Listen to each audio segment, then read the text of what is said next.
What is up mga ka-pork steak? Ngayong araw ay magluluto tayo ng pork steak or tatawagin din natin siyang pox steak. Pork steak, pox steak. Simulan na natin. Una na ang mga ingredients na kailangan. Para sa ingredients, kailangan natin ng toyo, mantika, pork chop na binabad na yan. Minarinate na yan sa toyo at kalamansi. Okay. Tubig na may Jesus. So, hindi ko alam kung pwede natin siyang tawaging holy water. Kasi tubig tapos may Jesus. Holy water. Pepper. Asin. Onion. Sugar. Huwag din kalimutan ang kaldero, kawali, kalan, apoy, gasol, at fighting spirit. Wala nang mantika kaya bibili tayo ng mantika.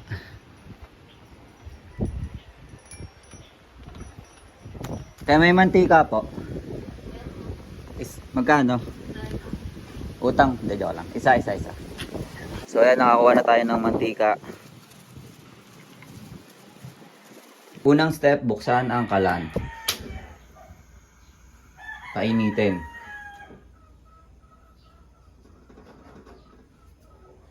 Initin mo muna yung mantika.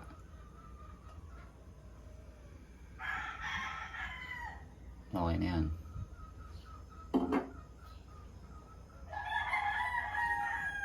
Hintayin mo maging mainit yung mantika. At ngayong mainit na ang mantika, at mainit na ang mantika, pwede mo nang ilagay yung mga pork.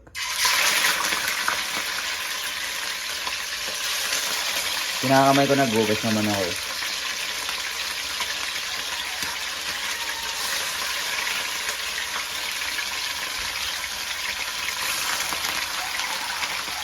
Iprituin mo lang yan for a few minutes. Tapos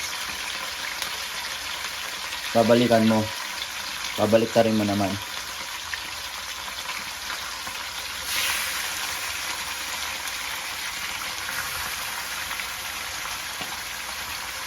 Okay na siguro yan.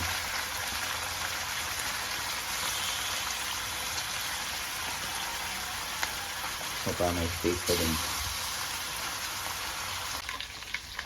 Baliktarin.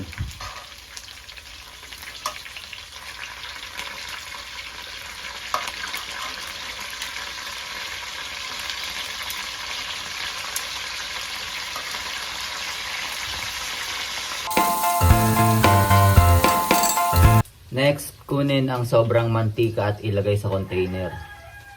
Oh.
Lagyan ng toyo or yung pinag-marinatean kanina.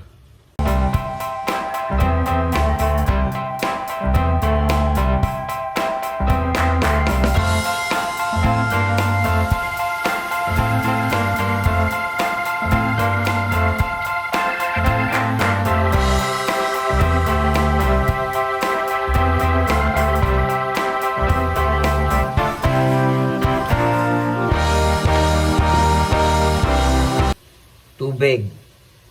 Idagdag yung tubig.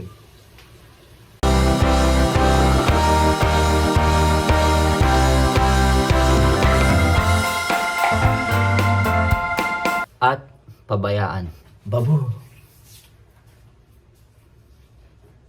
Hayaan mo lang siyang kumulo hanggang sa lumambot na. Hanggang sa lumambot na yung pork. So, paano mo malalaman kung malambot na yung pork? Tanungin mo. Malambot ka na ba? Hindi, tutusok-tusokin mo siya na tinidor mamaya.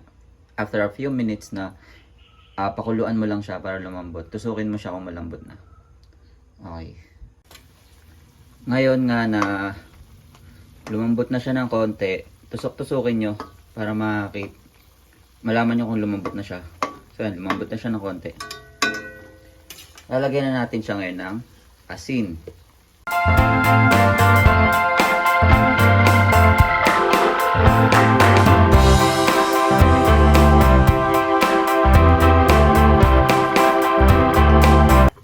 Ground pepper, paminta,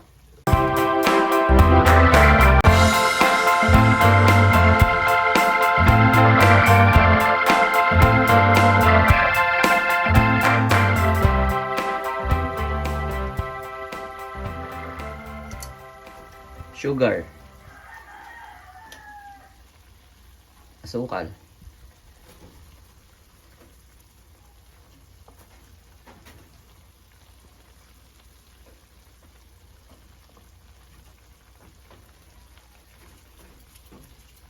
ngayon kung gaano kadami, kayo na magtimpla nun. Tapos tikman nyo siya. Okay. Kasi buhay nyo naman yan eh. Kayo makakaalam kung matabang, matamis, maalat. Tikman nyo siya.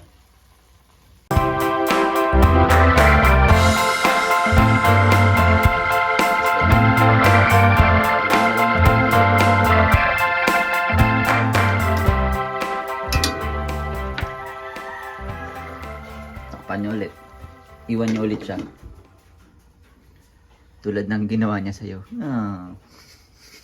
Huwag nyo palang kalimutang i-stir. Kasi nakalimutan ko. Para sa mga nagtatanong ano daw yung stir. Yung stir, yun yung ginawa sa'yo ng tropa mo na nagaya ng inuman. Pero siya yung wala. Stir.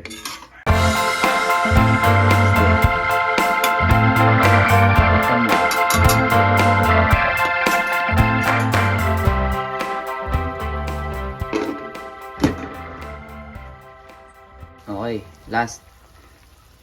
Ilagay na natin yung sibuyas or onion.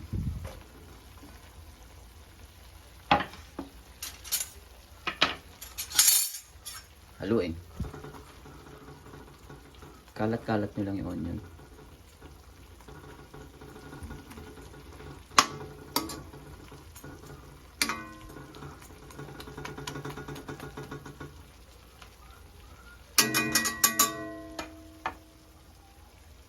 Takpan.